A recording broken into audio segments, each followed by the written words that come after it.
नमस्ते, अस्सलाम वालेकुम। मैं हूँ डॉक्टर फरहाना। आज मैं बात करूँगी 2 बीमारियों के बारे में, पाइल्स यानी कि बवासीर और फिशर के बारे में। वीडियो स्टार्ट करने से पहले आप मेरे चैनल पे नए हैं तो प्लीज़ मेरी वीडियो को लाइक, शेयर, कमेंट और चैनल को सब्सक्राइब करिए और मेरी वीडियो में आप लास्ट तक बने रहें। तो सबसे पहले हम बात करते हैं पाइल्स यानी कि बवासीर के कोज़ के बारे में, यानी कि इसका कारण क्या होता है। बवासीर का जो सबसे बड़ा जो कारण होता है वो है कॉन्स्टिपेशन यानी कि कब्ज़।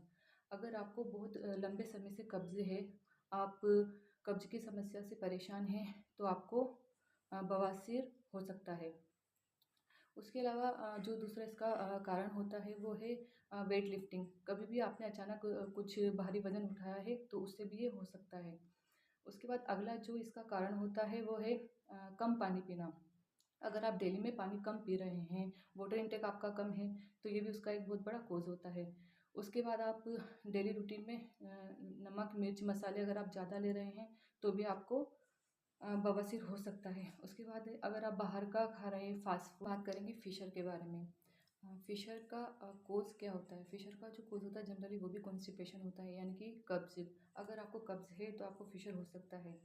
कब्ज़ में क्या होता है, जब भी पेशेंट मल त्याग के लिए जाएगा तो बहुत स्ट्रेनिंग लगाता है, ज़ोर लगाता है। ज़ोर लगाने से क्या होता है, जो मल द्वार के रास्ते जो लेयर होती है जिसको कि म्यूकोज़ा बोलते हैं, उसमें टेयरिंग हो जाता है यानी कि वो वहाँ कट लग जाते हैं, वो लेयर फट जाती है। उससे क्या होता है, पेशेंट को बहुत तकलीफ़ होती है। अगला जो इसका कोज़ होगा वो है लूज़ मोशन या दस्त। अगर किसी को बार-बार लूज़ मोशन हो रहे हैं या दस्त हो रहे हैं तो उससे भी फिशर हो सकता है।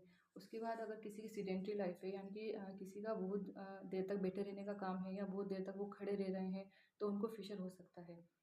अब फिशर के हम बात करेंगे फिशर के सिम्पटम्स के बारे में। इसके सिम्पटम्स क्या-क्या होते हैं? जनरली इसके सिम्पटम्स जो होते हैं, इसमें ये ब्लीडिंग भी इसमें हो सकती है, ब्लीडिंग नहीं भी हो सकती है और पेशेंट को इसमें बहुत ज़्यादा बर्निंग होगी, जलन होगी, चुभन होगी। हम बात करेंगे इनके प्रिकॉशंस के बारे में कि आपको क्या-क्या सावधानियाँ बरतनी हैं और क्या नहीं बरतनी हैं। तो आपको वाटर इंटेक ज़्यादा रखना है, यानी कि आपको दिन भर में 3 से 4 लीटर पानी पीना है। अ, आपको मिर्च मसाले अवॉइड करना है, बाहर का फ़ास्ट फूड आपको छोड़ना है एंड आपको चावल चावल टोटली आपको अवॉइड करने हैं, मैदा आपको बंद करना है। जितना हो सके आप पपीता खाइए, अमरूद खाइए, लीफ़ी वेजिटेबल आप लीजिए। मेरे पास कई पेशेंट आए, पेशेंट ने मुझसे कहा मैम हमें ऑपरेशन सजेस्ट किया गया है। मैंने पेशेंट से कहा आप होम्योपैथिक ट्रीटमेंट 3 से 4 महीने आप लीजिए, आप टोटली क्योर होंगे। पेशेंट ने ट्रीटमेंट लिया और वो टोटली क्योर हुए हैं। तो अगर आप भी मुझसे कंसल्ट करना चाहते हैं तो मेरे दिए गए नंबर पे आप मुझसे बात कर सकते हैं। ऑनलाइन आप मुझसे कंसल्ट कर सकते हैं, मुझसे ट्रीटमेंट ले सकते हैं। Thank you.